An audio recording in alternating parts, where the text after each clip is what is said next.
Bu, məşhur judoçu Natiq Bağırovun karyerası və Azərbaycan judosuna qayıdışı barədə qısa xülasədir. 22 yaşında ölkədən didərgin salınan bir idmançının necə geri dönüb rəhbər vəzifəyə yüksəlməsini və idmanın pərdəarxası problemlərini açır. İndi gəlin bir düşünək. Cəmi 22 yaşında karyerasını bitirməsi tələb olunan adam necə 36 yaşına qədər olimpiyadalarda yarışa bilər? Birincisi, onun gediş səbəblərinə baxaq.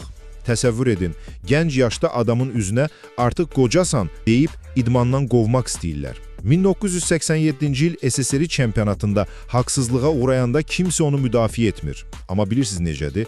Kənara atılmaq onu sındırmır, əksinə sanki alova atılan neft kimi daha da coşdurur.